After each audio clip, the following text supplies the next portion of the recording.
Tebas, siglo XV a.C. La capital recibe engalanada a su faraón. Los éxitos militares que ha conseguido no tienen comparación. Incluso ha superado a su ilustre abuelo. Las dos tierras nos recuerdan una época más feliz. El desfile triunfal avanza por la ciudad.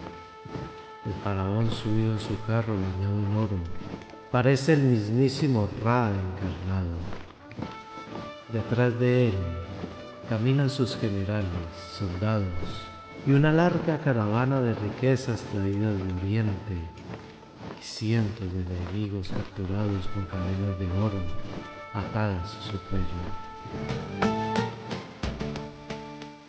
Los vítores son ensordecedores. El pueblo adora a su soberano.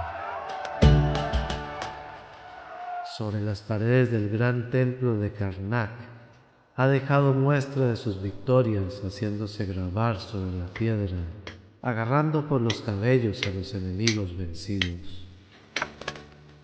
Así las generaciones venideras no olvidarán su nombre y su pueblo podrá contemplar la grandeza de su faraón. Yo tengo suerte de poder leer lo que los símbolos dicen. Soy hijo de una familia ilustre y tuve la oportunidad de estudiar en la Casa de la Vida. Allí estuve desde mi más tierna infancia hasta la edad adulta. Aprendí a escribir, aprendí a leer sobre el papiro, lo que me ha dado acceso a la historia misma de nuestro pueblo.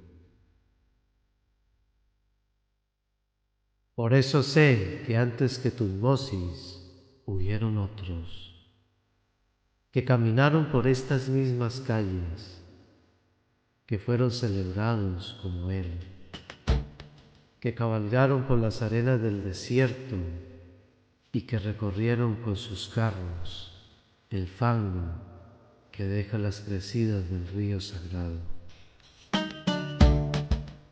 Lo he visto en las paredes de los templos. He leído sus nombres en papiros antiguos guardados con celo. Sus cuerpos se prepararon con cuidado para el más allá y se guardan en tumbas solitarias devoradas casi por completo por las arenas del desierto. Los más afortunados, los puros, viven con Ra en el Aalu. Los impíos esperan en la Duat, allí donde antes o después todos tendremos el juicio. Puros e impuros, justos y malvados, han levantado por generaciones los templos y ciudades. Han cuidado las granjas y recolectado el grano. Han vigilado las crecidas y develado los canales. La memoria es corta y solo la piedra y el papiro guardan el secreto. ¿Quién fue el primero que portó la doble corona de mano de los dioses? Hay historias antiguas que se han pasado de generación en generación en el norte, en la tierra donde el río dador de vida se divide antes de llegar al Gran Verde, mucho antes de que las dos tierras se unieran.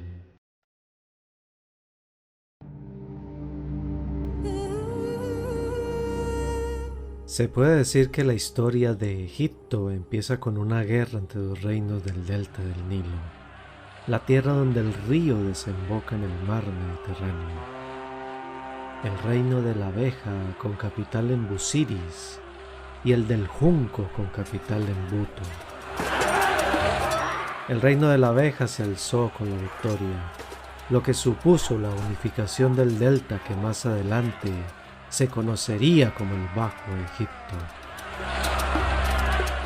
Pero hubo quienes no se quisieron someter e emigraron al sur. Fundaron ciudades y con el tiempo también se unificaron conformando el llamado Alto Egipto.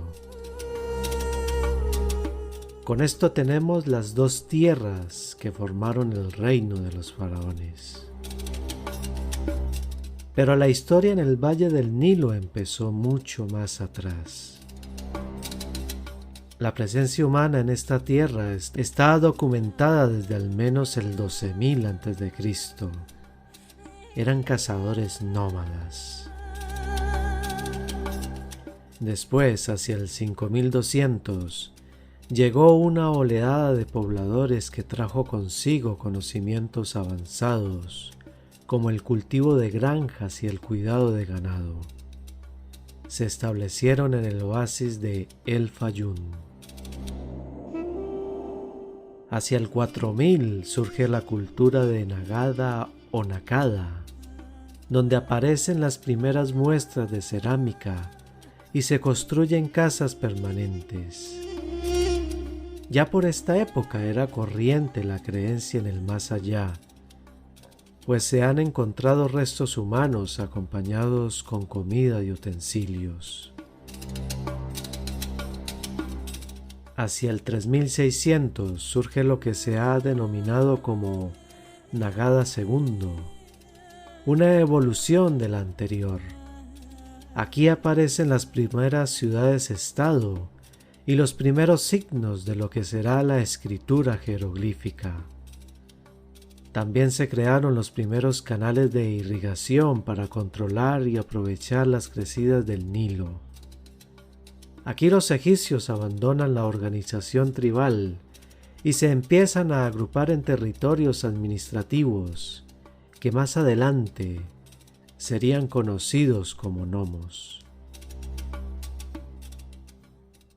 El Valle del Nilo debía estar fragmentado en decenas de pequeñas comunidades gobernadas por caudillos locales. Estas comunidades competirían entre sí por el control de los recursos, de las rutas comerciales o sencillamente por la supremacía. Y es aquí donde se desarrolla la guerra entre los reinos que te conté al principio y que tendría una segunda parte.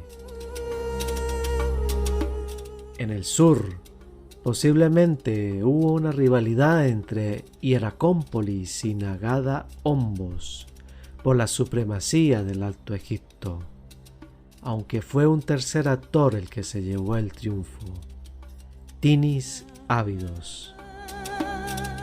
De esta época hay un rey importante, perteneciente a la llamada dinastía Cero del periodo Nagada III, Horus Escorpión II, mejor conocido como el Rey Escorpión, por el símbolo del animal que aparece al lado de su rostro en una paleta, al que algunos investigadores consideran como el predecesor o padre del primer faraón. Hacia 3100, el reino de Tinis avanzó hacia el delta. Los descendientes de aquellos emigrantes del reino del Junco que no se quisieron someter toman la revancha y con ello consiguen, por primera vez, unificar Egipto. En Tinis gobernaba un personaje del que ha sobrevivido una paleta. En ella se representa la iconografía que los reyes venideros tomaron como ejemplo, como la de un soberano poderoso que aplasta a sus enemigos, o el toro y el halcón, que se convertirían en títulos reales. El personaje representado en esa paleta era Narmer, y es considerado el primer faraón del Egipto unificado.